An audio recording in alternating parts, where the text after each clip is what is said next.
तुम्हाला कळली पाहिजे, मला भरणे मामाचं नाव सांगून मला 3 दिवस 31 आणि 3 तारखेपर्यंत सोलापुरात येऊ नका, भरणे मामानी मला जीव मारण्याचा कट रचलेला आहे, षडयंत्र रचलेलं आहे, त्यासाठी तुम्ही कुठल्याही पद्धतीत तुम्ही इकडे येऊ नका, तुमच्या जीवाला धोका आहे असं मला त्यांनी फोन केला आणि फोन कट केला।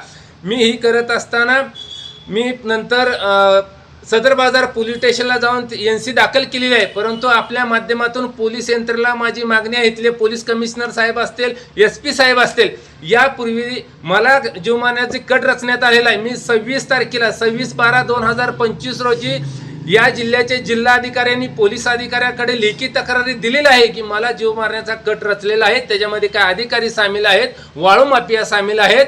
खरं तर मी वाळू माफियाच्या विरोधात दिनांक 2/12/2025 रोजी सातत्यानं पुराव्यानिशी संबंधित वाळू माफिया तक्रार केल्यामुळे वाळू माफियांनी चिडून जाऊन, आणि त्यात काय राष्ट्रवादीचे वाळू माफिया आहेत, अजित पवार गटाचे, त्यांनी चिडून जाऊन मला जीव मारण्याचा कट रचलेला आहे। आजच्या फोनवरून निष्पन्न झालेला आहे, कारण मला कुणकुण लागल्यानंतर गोपनीय माहिती मिळाल्यानंतर मी 26 तारखेलाच लिखित पत्र दिलेलं आहे की माझ्या जीवाला धोका आहे, मला तात्काळ वाढवून पोलीस संरक्षण देण्यात यावं, आणि त्यातच आज मला ती फोन देखील आलेला आहे। यावरून स्पष्ट होतंय की मला वाळू माफिया, पोलीस अधिकारी आणि महसूल अधिकाऱ्यांनी मिळून कट रचून मला माझा घातपात करून मला कुठल्या ना कुठल्या मार्गातून मला जीव मारण्याचा कट रचण्यात आला। त्यासाठी इथल्या कर्तव्यदक्ष कमिशनर साहेब असतील, SP साहेब असतील आणि जिल्हाधिकारी असतील, यांच्याकडे माझी मागणी आहे की मला यापूर्वी देखील पोलीस प्रोटेक्शन असताना 2 पोलीस असताना माझ्यावर गोळीबार करण्यात आला, मला फायरिंग करण्यात आले, अनेक वेळा मला जीव मारण्यासाठी माझ्यावर हल्ले करण्यात आले।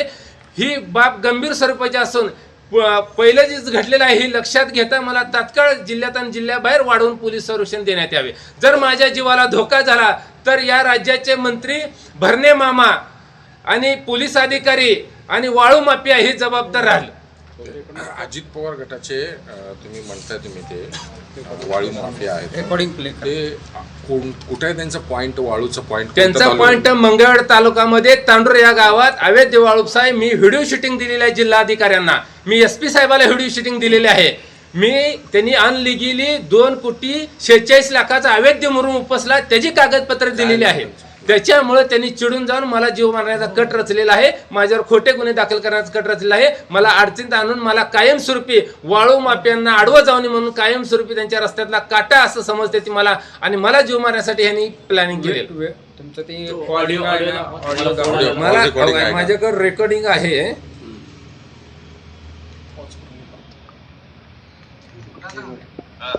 भरणे मामा आहे का तुमच्या लक्षात आलं का?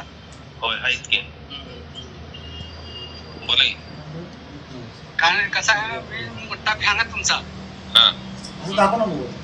तुम्ही कार्यकर्ते भरपूर केले, गोरगरिबांसाठी लय काम केले तुम्ही, म्हणून मी तुला फोन केलाय की भरणे मामा आहे ना, दत्ता भरणे मामा आणि रॉकेट मंगळ तुमची गेम वगैरे बसले तर ओके। मग अजित पवार गटाचे म्हणजे तुम्ही काय नाव आहे त्यांचं, काय नाव वगैरे काय? नाही, नाव वगैरे मलाही अशी त्यांची माहिती आहे की ते अजित पवार गटाचे वाळूमध्ये आहेत। काही लोक अजितदादाला भेटले, काही लोक भरणे मामाला देखील भेटले।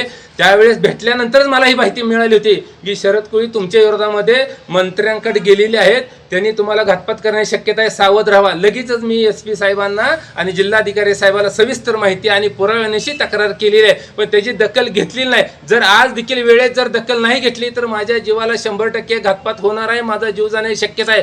कारण यापूर्वी मुंबई उच्च न्यायालयाने न्यायालयीन चौकशी करून माझ्या जीवाला वाळू माफिया व पोलीस अधिकाऱ्याकडून धोका असल्याने मला 2 रिव्हॉल्वरधारी संरक्षणासाठी पोलीस दिली ती पोलीस माझ्या सोबत असताना देखील माझ्यावरती फायरिंग झालेली, माझ्यावर गोळ्या झाडण्यात आलेल्या आहे, आणि दोन्ही पोलीस कर्मचाऱ्यांना उचलून नेलं, त्यांचे रिव्हॉल्वर काढून घेण्यात आलेले। याला जबाबदार वाळू माफिया आणि पोलीस अधिकारी होते, त्यांनी संगनमत केलेलं निष्पन्न झालंय। आणि आता देखील जर वेळेत जर कारवाई नाही झाली, वेळेत दखल नाही घेतली आणि मला जर वाढवून पोलीस प्रोटेक्शन नाही दिलं, माझ्या जीवाला जर बरं वाईट झालं तर या महाराष्ट्राचे कृषी मंत्री भरणे मामा जबाबदार असतील, वाळू माफिया जबाबदार असतील, तसेच पोलीस अधिकारी देखील जबाबदार असतील। मी कृषी मंत्र्यांना सांगितलं काय?